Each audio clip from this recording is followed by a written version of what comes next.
Hello everyone, कैसे हैं आप लोग। Welcome back to the channel.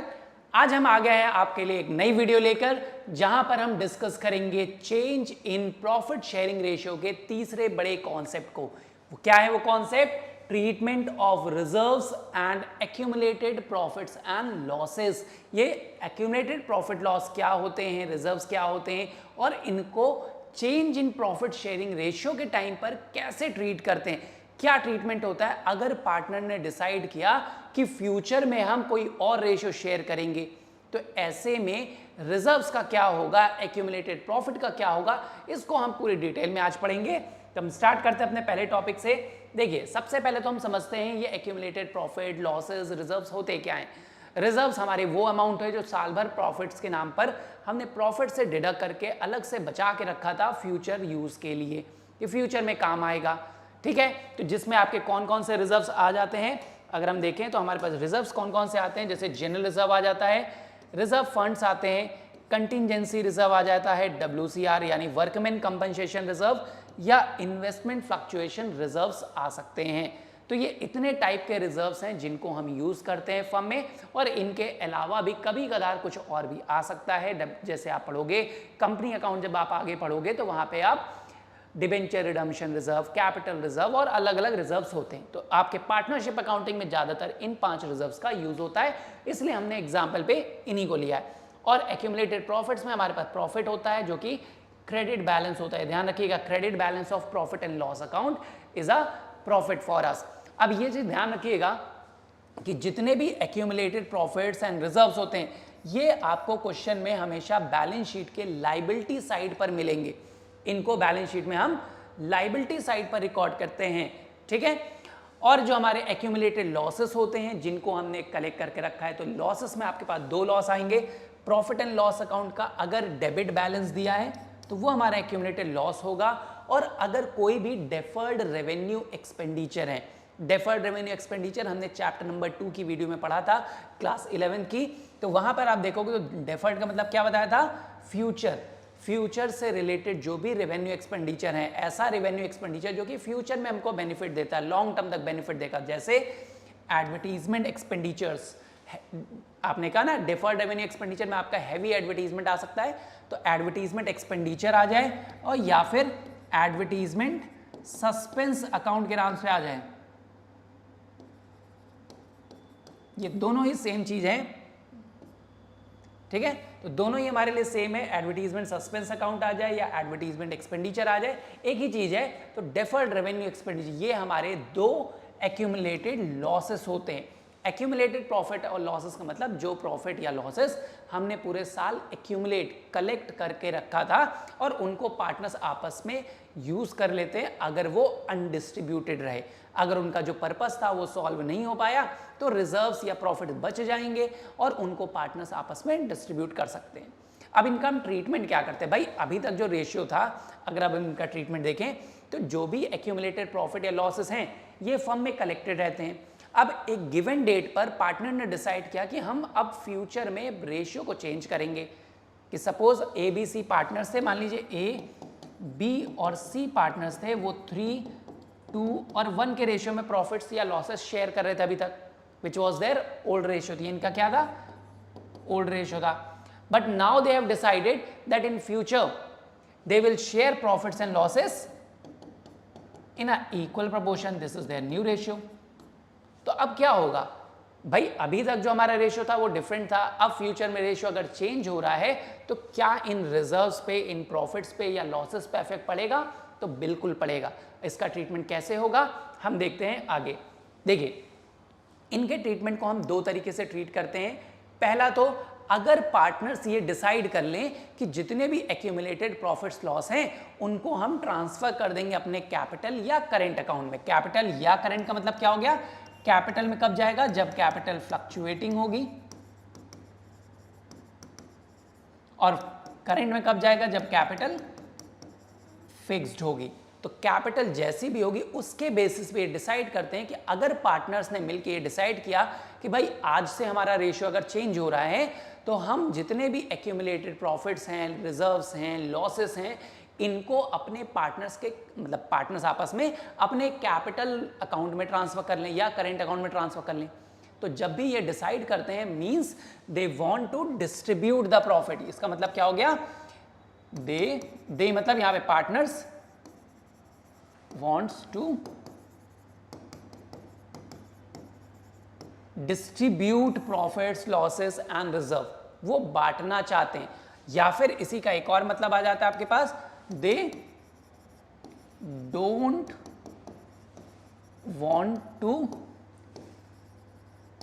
Show it in balance sheet.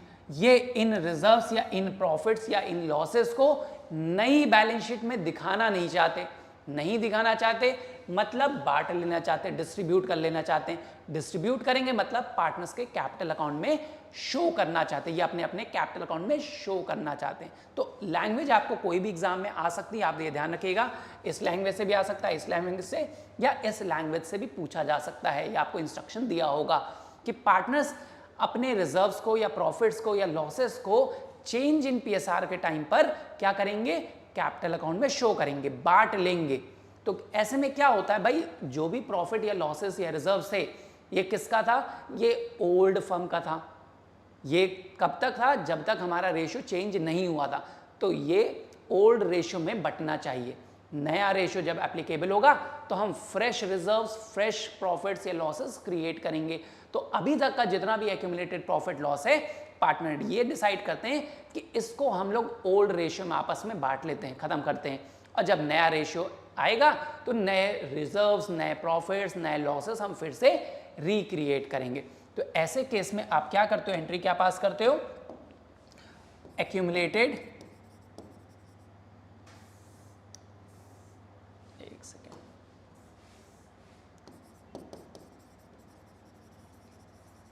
For accumulated profits आप क्या एंट्री पास करोगे, अगर प्रॉफिट्स हैं तो पार्टनर्स के अकाउंट में क्रेडिट होगी। तो आप क्या एंट्री बनेगी इस केस में, जो भी एक्यूमुलेटेड प्रॉफिट्स हैं या रिजर्व्स हैं उनका अकाउंट आप डेबिट करके किसको क्रेडिट कर दोगे, old partners capital account. Old partners के कैपिटल अकाउंट में क्रेडिट कर लो और इन ओल्ड रेशियो। तो आप क्या करोगे, जितने भी एक्यूमुलेटेड प्रॉफिट्स या लॉसेस हैं, जैसे रिजर्व्स में आपके general reserve, reserve fund, WCR, IFR या PNL का डेबिट, जो क्रेडिट बैलेंस हो, उन सबको डेबिट कर दो और वो अमाउंट पार्टनर्स के कैपिटल अकाउंट में हम क्रेडिट कर देते हैं। पार्टनर्स के अकाउंट में किस रेशियो में क्रेडिट करेंगे, ओल्ड रेशियो में। ये ओल्ड पार्टनर्स ने डिसाइड किया कि जितना भी एक्यूमुलेटेड प्रॉफिट लॉस है हम उसको आपस में बांट के खत्म कर देते हैं। और अगर एक्यूमुलेटेड लॉसेस हैं हमारे पास,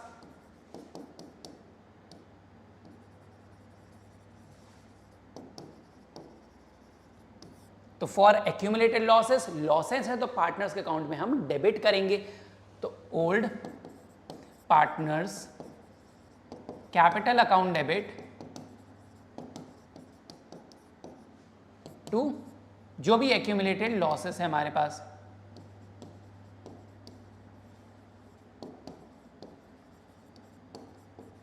ये भी जाएगा किस रेशियो में, इन ओल्ड रेशियो। तो ओल्ड रेशियो में आप पार्टनर्स के अकाउंट को, कैपिटल या करेंट यहां दोनों हो सकता है, आप ये ध्यान रखिएगा, ये डिपेंड करेगा उनके कैपिटल पे। तो कैपिटल होना है या करेंट अकाउंट होना है, ये डिपेंड करेगा कि कैपिटल फिक्स्ड है या फ्लक्चुएटिंग है। ठीक है, तो कैपिटल या करेंट अकाउंट आप ध्यान रखिएगा, दोनों ही आ सकता है, डिपेंड्स कि कैपिटल फिक्स्ड है या फ्लक्चुएटिंग। तो अगर पार्टनर ने डिसाइड किया कि भाई हम अपने रिजर्व्स को, प्रॉफिट्स को या लॉसेस को डिस्ट्रीब्यूट करके खत्म कर देंगे, उसको रिजर्व्स को, प्रॉफिट को हम अपने कैपिटल अकाउंट में शो करेंगे या करेंट अकाउंट में शो करेंगे, या फिर उन्होंने डिसाइड किया कि भाई हम रिजर्व्स, प्रॉफिट्स को बैलेंस शीट में दिखाएंगे नहीं, नई बैलेंस शीट में कैरी फॉरवर्ड नहीं करेंगे। तो ऐसे में आप क्या करोगे, जितने भी एक्यूमुलेटेड प्रॉफिट लॉसेस हैं उनको ओल्ड पार्टनर्स में ओल्ड रेशियो में दे देंगे। अगर प्रॉफिट है तो पार्टनर्स के कैपिटल या करेंट अकाउंट में आप क्रेडिट कर दोगे, और अगर लॉसेस हैं तो पार्टनर्स के कैपिटल या करेंट अकाउंट में आप डेबिट कर दोगे। ये समझ में आया? ये कब होगा, जब पार्टनर डिसाइड करें कि दे वांट टू ट्रांसफर, वो ट्रांसफर करना चाहते हैं कहां पर, कैपिटल अकाउंट में या करेंट अकाउंट में। लेकिन what if they don't want to transfer, अगर उन्होंने डिसाइड किया they don't want to transfer, they do not want to transfer these reserve, उन्होंने कहा भाई जो रिजर्व्स हैं हमारे एक्यूमुलेटेड प्रॉफिट्स हैं, लॉसेस हैं, रिजर्व्स हैं, उनको हम डिस्टर्ब नहीं करते, they don't want to disturb it, they don't want to disturb या डिस्ट्रीब्यूट, कुछ भी हो सकता है, या फिर उन्होंने कहा कि हम we will show these accumulated profits, losses, reserves in the new balance sheet. They want to show it in new balance sheet. वो उसको नई बैलेंस शीट में शो करना चाहते हैं। तो पार्टनर ने डिसाइड किया कि भाई जो भी एक्यूमुलेटेड प्रॉफिट लॉस है हम उसको बांटेंगे नहीं, उसको कैपिटल अकाउंट में ट्रांसफर नहीं करेंगे, उसको करेंट अकाउंट में ट्रांसफर नहीं करेंगे, उसको बांटेंगे नहीं, उसको नई बैलेंस शीट में दिखाएंगे। जैसा था रिजर्व वैसा ही रहने दो, एक्यूमुलेटेड प्रॉफिट लॉस जितने थे वैसे ही रहने दो, उसको चेंज नहीं करते। चेंज क्या आ रहा है, सिर्फ हमारा रेशो ही तो चेंज हो रहा है। तो ऐसे में अगर उन्होंने कहा कि भाई हम इसको बांटेंगे नहीं, इसको चेंज नहीं करेंगे, इसको कैपिटल अकाउंट या करेंट अकाउंट में ट्रांसफर नहीं करेंगे, तो ये जरूरी हो जाता है यहाँ पर कि जो भी एक्यूमुलेटेड लॉसेस हैं, प्रॉफिट हैं या रिजर्व्स हैं, इनसे रिलेटेड हम एडजस्टिंग एंट्री पास करें। क्यों? क्योंकि फ्यूचर का रेशियो अलग है और ओल्ड रेशियो अलग है। उन्होंने कहा भाई पहले तो हम 3:1 में अगर सपोज शेयर करते थे, अब फ्यूचर में हम इक्वली शेयर करेंगे। तो यहाँ पर ओल्ड रेशियो और न्यू रेशियो क्योंकि डिफरेंट हो रहा है, तो न्यू और ओल्ड अगर डिफरेंट हो गए तो फ्यूचर में जो अमाउंट बटना है वो पुराने अमाउंट से डिफरेंट हो जाएगा। तो ऐसे में ज़रूरी है, क्योंकि किसी पार्टनर का फायदा होगा और किसी पार्टनर का सैक्रिफाइस होगा रेशियो के चेंज होने पे। तो उस इफेक्ट को निल करने के लिए कि भाई जो गेनिंग पार्टनर है वो सैक्रिफाइसिंग को कंपनसेट तो करे जितना भी गेन हो रहा है, क्योंकि फ्यूचर में तो वो इक्वली बांट लेंगे। उससे क्या होगा, किसी पार्टनर का गेन था, किसी का सैक्रिफाइस था, तो वो नलीफाइड हो जाए, वो प्रॉब्लम फ्यूचर में ना आए। इसलिए हम यहाँ पर क्या करते हैं, अगर पार्टनर्स ने कहा कि हम अपने एक्यूमुलेटेड प्रॉफिट, लॉसेस, रिजर्व्स को बांटना नहीं चाहते, कैपिटल अकाउंट में शो नहीं करेंगे, उसको बैलेंस शीट में दिखाएंगे, तो हम क्या करते हैं, ऐसे में एक एडजस्टिंग एंट्री बनाते हैं। क्या एडजस्टिंग एंट्री होती है, ये आपने पहले ही वीडियो में देखा होगा कि एक्यूमुलेटेड प्रॉफिट्स के लिए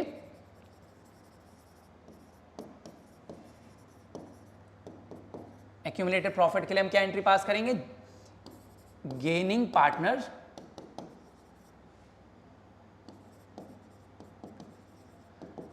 कैपिटल अकाउंट डेबिट कर देंगे एंड क्रेडिट किसको कर देंगे, सैक्रिफाइसिंग।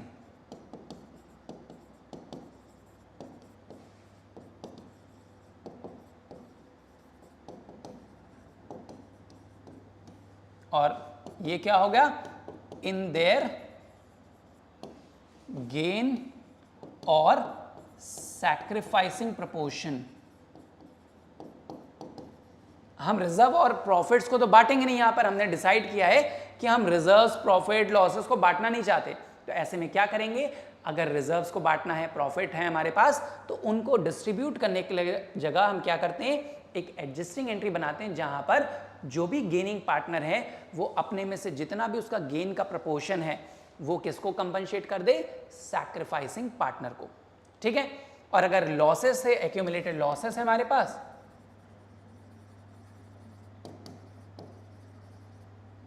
ऐसे में हम क्या करते हैं, लॉसेस था तो भाई जो भी पार्टनर था उनकी एंट्री को रिवर्स कर दीजिए।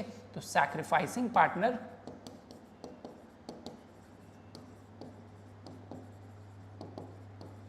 कैपिटल अकाउंट हम डेबिट कर देंगे और किसको क्रेडिट कर देंगे, gaining partner.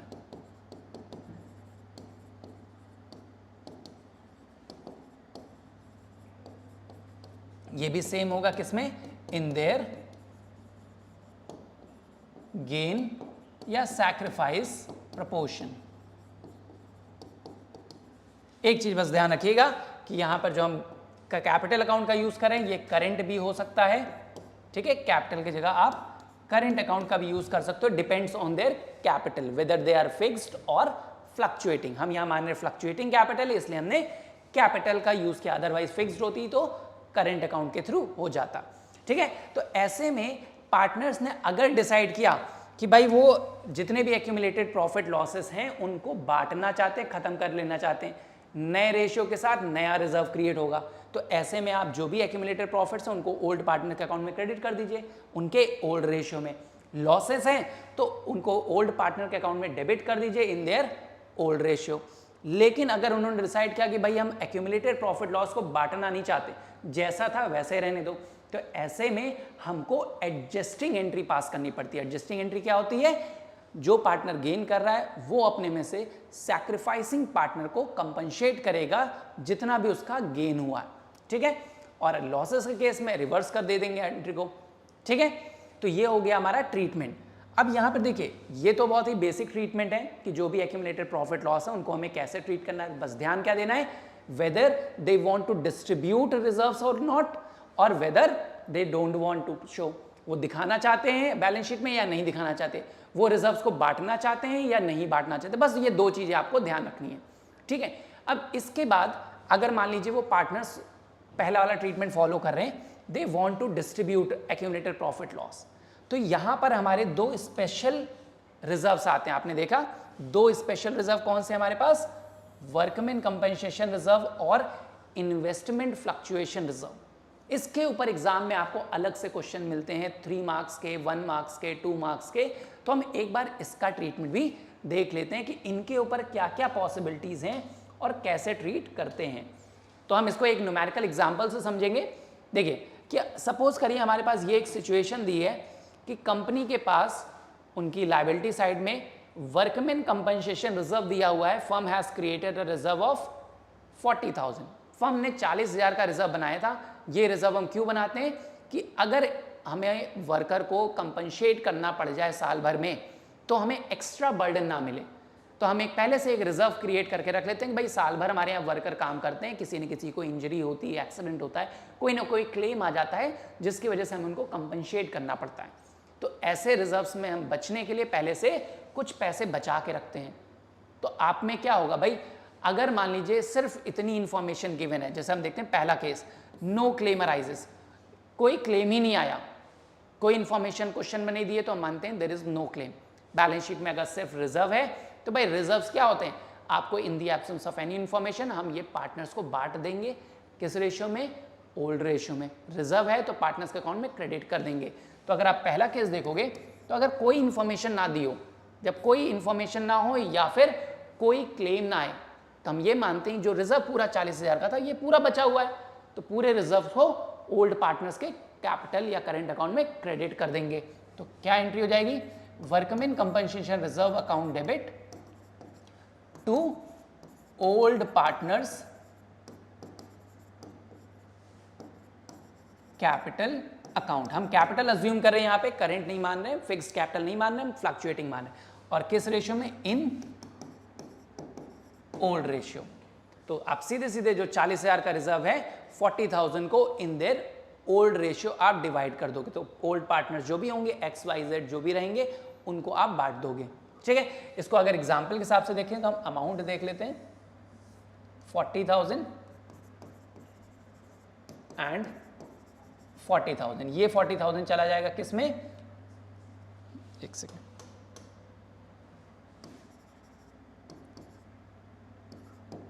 In old ratio, ये ओल्ड रेशियो में बढ़ जाएगा ओल्ड पार्टनर्स को, ठीक है। तो ये तो हो गया हमारा पहला ट्रीटमेंट। सेकेंड ट्रीटमेंट पे आते, देखिए अगर आपके पास रिजर्व आपने बनाया था 40,000 का और क्लेम आ जाए, वर्कमैन कंपनसेशन क्लेम आता है कि साल के एंड में आपने चेक किया तो आपको पता चला 30,000 रुपए तक हमें खर्च करने पड़ गए वर्कमैन को क्लेम देने के लिए, तो आपने रिजर्व कितना बनाया था 40,000, 30,000 का क्लेम दे दिया वर्कर को, तो अभी भी 10,000 आपके हाथ में बच गया, तो 10,000 जो बच जाता है वो पार्टनर्स आपस में बांट लेते हैं, किस रेशियो में, ओल्ड रेशियो में। तो आप देखिए WCR आपका कितना था, रिजर्व आपने कितना बनाया था 40,000 का, जितना भी क्लेम आता है हम उसको क्रेडिट करते हैं किस नाम से, provision for workman compensation claim या प्रोविजन फॉर वर्कमैन क्लेम। तो provision for workman compensation claim account, तो कितना क्लेम आया, 30,000 का क्लेम आ गया। अब देखिए रिजर्व था आपके पास 40,000, क्लेम आ गया 30,000, तो 30,000 तो क्रेडिट कर दिया, लेकिन अभी भी 10,000 बच रहा है, तो जितना एक्स्ट्रा अमाउंट बच जाएगा रिजर्व्स का after claim, reserve minus claim करने के बाद जितना बच जाएगा वो हमारा सरप्लस रिजर्व है, और उसको पार्टनर्स आपस में ओल्ड रेशियो में डिवाइड कर लेते हैं। तो ये किस में चला जाएगा, ओल्ड पार्टनर्स कैपिटल अकाउंट, कितना, जो रिमेनिंग 10,000 है, और ये किस रेशियो में, इन ओल्ड रेशियो, ये भी ओल्ड रेशियो में चला जाएगा।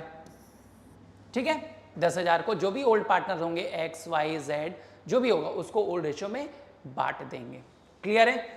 थर्ड केस देखते हैं। थर्ड केस में अगर मान लीजिए आपका जो क्लेम अमाउंट आता है वो एग्जैक्टली द सेम हो जितना आपका रिजर्व था, आपने रिजर्व बनाया था 40,000 और जो वर्कमैन का क्लेम आ जाए वो भी 40,000 आ जाए, तो ऐसे में आप क्या करोगे भाई, रिजर्व तो आपने बनाया था 40,000 का, वर्कमैन कंपनसेशन रिजर्व आपके पास था 40,000 का, क्लेम कितना आ गया, टू प्रोविजन फॉर, क्लेम को हम दिखाते हैं प्रोविजन के नाम से, provision for workman compensation claim, कितना आ गया 40,000 रुपए। तो देखिए 40,000 का रिजर्व था, पूरा पूरा क्लेम में चला गया, तो कोई पैसा बचा क्या, एक्स्ट्रा कुछ सरप्लस रिजर्व बचे, नहीं, तो कुछ भी रिजर्व नहीं बचता है। अगर आपका क्लेम अमाउंट रिजर्व अमाउंट के बराबर हो तो पूरा पूरा क्लेम एडजस्ट हो जाता है रिजर्व से और पार्टनर्स को कुछ भी नहीं मिलता। ऐसे में पार्टनर्स के कैपिटल अकाउंट में हम कुछ भी ट्रांसफर नहीं करेंगे, कुछ भी क्रेडिट नहीं करेंगे, क्योंकि कुछ भी बचा ही नहीं। देखिए 40,000 का रिजर्व था, 40,000 पूरा क्लेम में चला गया, तो एक्स्ट्रा कुछ भी नहीं बचा हमारे पास। Got it. अब आते हैं देखिए फोर्थ केस। फोर्थ केस को ध्यान से देखिएगा, ये इंपॉर्टेंट है आपके लिए। इसमें आप देखोगे तो आपका जो कंपनसेशन है वो था, रिजर्व जो बनाया था 40,000, लेकिन जो क्लेम आया वो आ गया 60,000। तो अगर claim amount is greater than the reserve तो आपके पास क्या होता है 20,000। देखिए यहां देखिए 60,000 का क्लेम आ गया, आपने बनाया था 40,000 का रिजर्व, तो 40,000 तो हम एडजस्ट कर देंगे, लेकिन जो 20,000 और क्लेम आया वो हमारी एक्स्ट्रा लायबिलिटी है, और इसको हम शो करते हैं increase in the liability revaluation account में।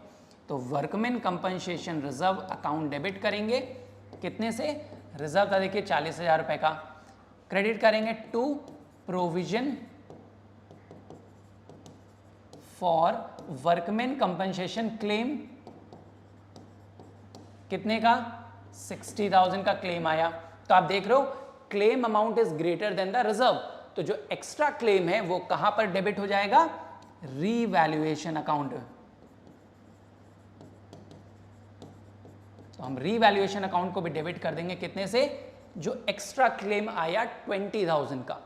अब रीवैल्यूएशन डेबिट हुआ है तो debit in the revaluation will create loss on revaluation, और लॉस जो आएगा वो पार्टनर्स के अकाउंट में आप डेबिट भी करोगे।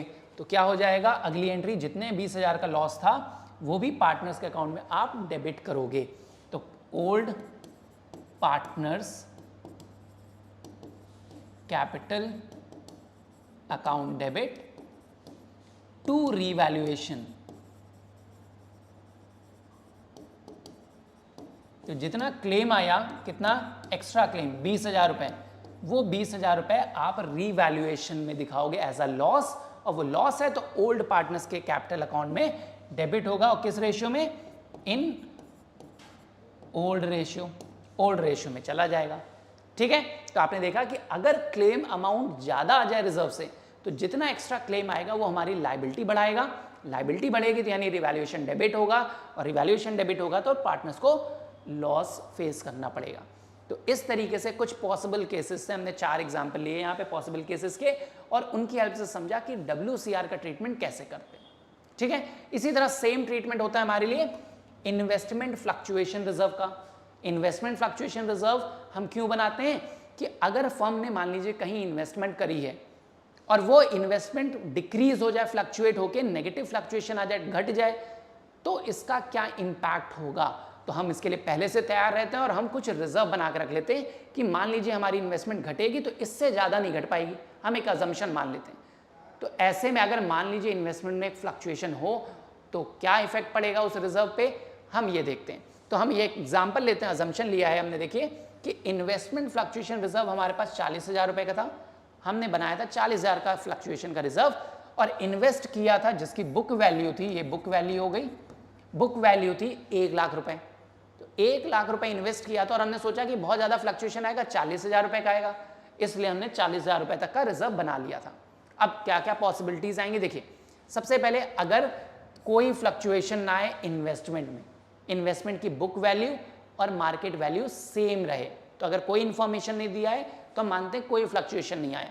कोई फ्लक्चुएशन ना आने का मतलब book value of investment same है मार्केट वैल्यू ऑफ इन्वेस्टमेंट से। जैसे आपका सेकंड केस भी देखिए, market value of investment 1 lakh रुपए, तो ये दोनों क्या है, सेम है।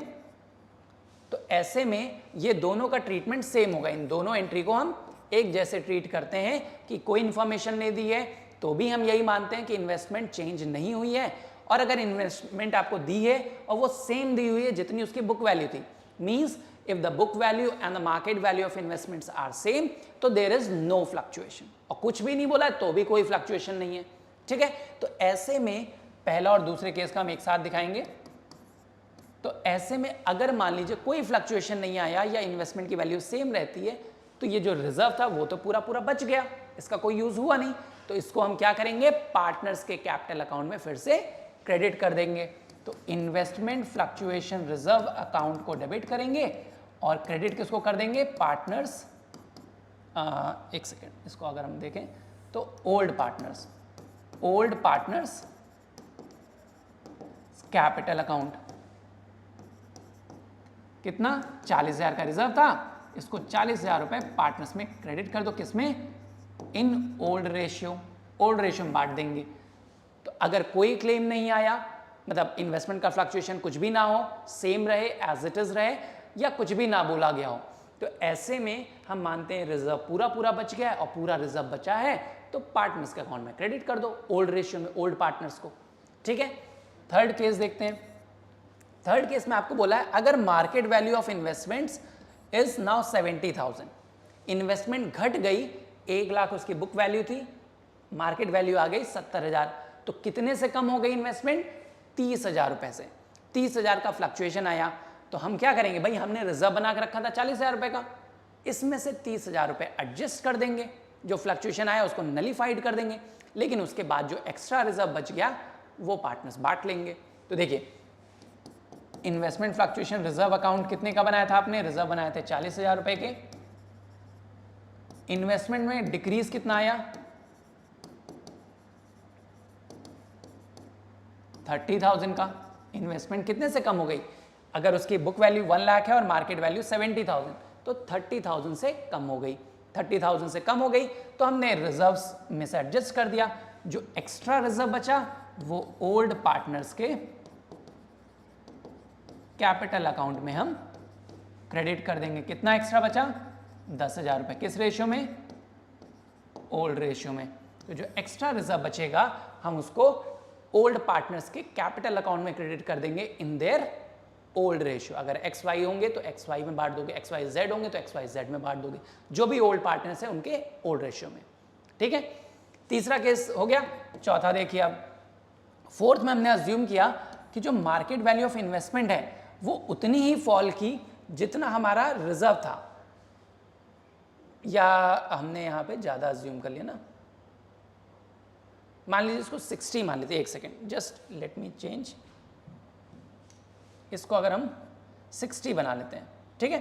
अब चेंज करते हैं। तो अगर देखिए हमारी इन्वेस्टमेंट थी 1 लाख रुपए जिसकी बुक वैल्यू थी, इसकी मार्केट वैल्यू क्या हो गई है, 60,000, तो कितने से कम हो गई है, 40,000 से कम हुई, और रिजर्व कितना बनाया था, 40,000, तो पूरा पूरा रिजर्व एडजस्ट हो जाएगा। तो हमने रिजर्व कितना बनाया, देखिए IFR कितना था हमारे पास, 40,000 रुपए का, इन्वेस्टमेंट घटी है और कितने से कम हुई है,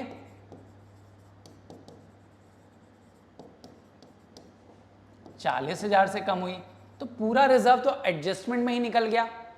हमारी इन्वेस्टमेंट मार्केट वैल्यू अगर 60,000 हो जाए, 1 लाख से घट के 60,000, तो 40,000 से घटी, 40,000 जो घटी हमने रिजर्व बनाया था पूरा पूरा एडजस्ट हो गया। तो रिजर्व तो कब कुछ नहीं बचा, तो जब रिजर्व बचेगा नहीं तो पार्टनर्स को कुछ मिलेगा नहीं, ठीक है। फिर हम एक सिचुएशन देखते हैं, मान लीजिए इन्वेस्टमेंट की वैल्यू घटने की जगह बढ़ जाए।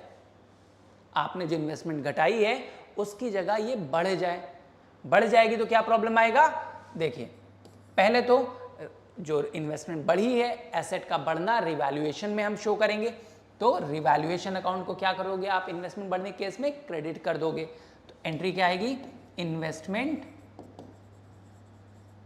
Account debit to revaluation account. कितने से बढ़ गई है? 20,000 रुपए से। इन्वेस्टमेंट 1 लाख की थी और 1,20,000 हो गई, तो 20,000 से बढ़ गई। रिवैल्यूएशन डेबिट हुआ है, सॉरी क्रेडिट हुआ है। अब रिवैल्यूएशन क्रेडिट हुआ था, उसका प्रॉफिट आएगा, तो रिवैल्यूएशन का प्रॉफिट पार्टनर्स के अकाउंट में आप क्रेडिट करोगे। तो रिवैल्यूएशन अकाउंट डेबिट, और जो भी प्रॉफिट है उसको ओल्ड पार्टनर्स कैपिटल अकाउंट में क्रेडिट कर दोगे। 20,000 रुपए का जो प्रॉफिट था वो पार्टनर्स के अकाउंट में आप बांट दोगे इन ओल्ड रेशियो।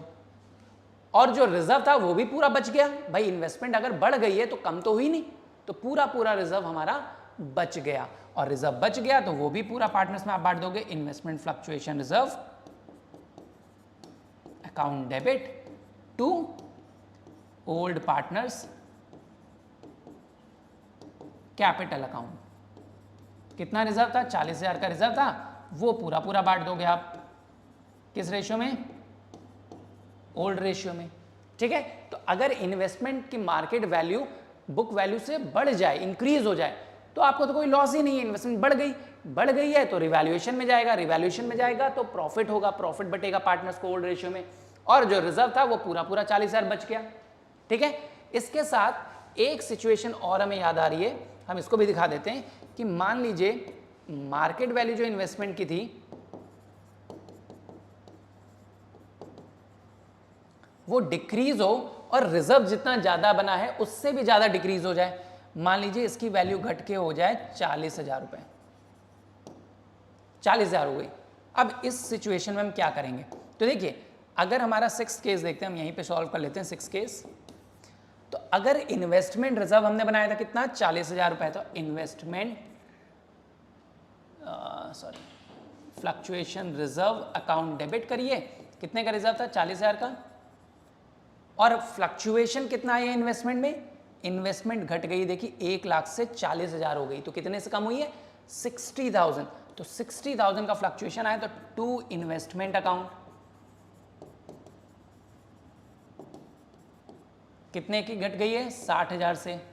अब जो एक्स्ट्रा फॉल आया है इन्वेस्टमेंट में वो कहां जाएगा? Decrease in the value of investment कहां जाएगा? रिवैल्यूएशन में जाएगा। तो रिवैल्यूएशन अकाउंट को आपको डेबिट करना पड़ेगा।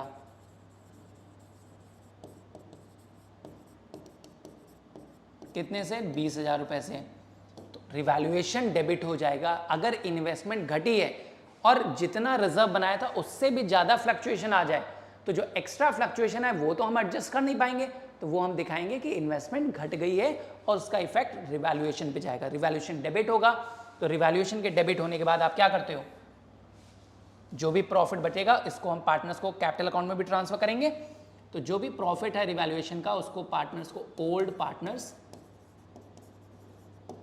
कैपिटल अकाउंट डेबिट करोगे और टू रिवैल्यूएशन अकाउंट कितना? 20,000 रुपए। किसमें? In old ratio. तो ये भी एक छठा केस था, हमने जिसको यहीं पे ले लिया। तो देखिए, इन्वेस्टमेंट में 5-6 केसेस आ गए। जब इन्वेस्टमेंट कुछ ना दिया हो तो कुछ भी फ्लक्चुएट नहीं है, पूरा रिजर्व आप बांट दोगे। फ्लक्चुएशन हुआ है और जितना रिजर्व बनाया था उससे कम आया, तो जितना रिजर्व आया था उतना यूज कर लो, जितना फ्लक्चुएशन हो, जो एक्स्ट्रा रिजर्व बच जाए वो ओल्ड पार्टनर्स आपस में शेयर कर लेते हैं इन देयर ओल्ड रेशियो। अगर फ्लक्चुएशन रिजर्व में आया है, मतलब इन्वेस्टमेंट में फ्लक्चुएशन आया है और वो फ्लक्चुएशन उतना ही है जितना रिजर्व था, तो पूरा इन्वेस्टमेंट एडजस्ट हो जाएगा और रिजर्व से रिजर्व एक्स्ट्रा कुछ नहीं बचेगा, तो पार्टनर्स को तो कुछ नहीं मिलेगा। अगर इन्वेस्टमेंट बढ़ जाए घटने की जगह, तब तो अच्छी बात है कि इन्वेस्टमेंट बढ़ेगी तो रिजर्व तो पूरा बच गया, वो रिजर्व पार्टनर्स बांट लेंगे, और जो इन्वेस्टमेंट बढ़ी है तो रिवैल्यूएशन में क्रेडिट होगी, और रिवैल्यूएशन में क्रेडिट होगी तो पार्टनर्स के अकाउंट में प्रॉफिट जाएगा, क्रेडिट होगा। और लास्ट केस हमने देखा कि अगर मान लीजिए इन्वेस्टमेंट घट जाए और इतनी घट जाए कि रिजर्व जितना था उससे भी ज़्यादा फ्लक्चुएशन आ जाए, तो रिजर्व के बाद का जो फ्लक्चुएशन आएगा, जैसे इस केस में हमने 40 बनाया था लेकिन फ्लक्चुएशन कितना आया 60,000 का, तो 20,000 का जो एक्स्ट्रा फ्लक्चुएशन है वो रिवैल्यूएशन में दिखाओगे, और रिवैल्यूएशन का लॉस है तो पार्टनर्स के अकाउंट में क्रेडिट भी डेबिट भी करोगे। ठीक है, तो समझ में आया कि हमने एक्यूमुलेटेड प्रॉफिट लॉसेस को देखा आज क्या होते हैं। सबसे पहले स्टार्ट किया एक्यूमुलेटेड प्रॉफिट लॉस हैं कौन कौन से, हमारे ये एक्यूमुलेटेड प्रॉफिट्स होते हैं, रिजर्व्स होते हैं और ये लॉसेस होते हैं। इनका ट्रीटमेंट हम कैसे करते हैं, पहला देखा कि अगर वो बांटना चाहते हैं, रिजर्व्स को कैपिटल अकाउंट में ट्रांसफर करना चाहते हैं, तो सिंपली ओल्ड पार्टनर्स को ओल्ड रेशियो में आप बांट दीजिए। प्रॉफिट है तो उनके अकाउंट में क्रेडिट कर दीजिए और अगर लॉस है तो पार्टनर्स के अकाउंट में डेबिट कर दीजिए। सेकेंड आता है कि अगर वो नहीं बांटना चाहते, वो रिजर्व्स को शो करना ही नहीं चाहते नए बैलेंस मतलब पार्टनर्स के कैपिटल अकाउंट में, नए बैलेंस शीट में दिखाना चाहते हैं, तो ऐसे में आपको एडजस्टिंग एंट्री पास करनी जरूरी होती है। एडजस्टिंग एंट्री कैसे पास करते हैं, गेनिंग पार्टनर को डेबिट करके सैक्रिफाइसिंग पार्टनर को क्रेडिट कर देते हैं फॉर देयर गेन और देयर शेयर ऑफ सैक्रिफाइस, जितना भी उनका गेन सैक्रिफाइस प्रपोर्शन होगा। ठीक है, फिर हमने रिजर्व का ट्रीटमेंट पढ़ा, इन्वेस्टमेंट फ्लक्चुएशन का ट्रीटमेंट पढ़ा। आई होप आपको ये आज का वीडियो समझ में आया होगा। एक्यूमुलेटेड प्रॉफिट, लॉसेस, रिजर्व्स में आगे कोई कंफ्यूजन नहीं होगी। ठीक है, तो कीप स्टडिंग, हम अगली वीडियो में मिलते हैं। Till then bye bye, take care.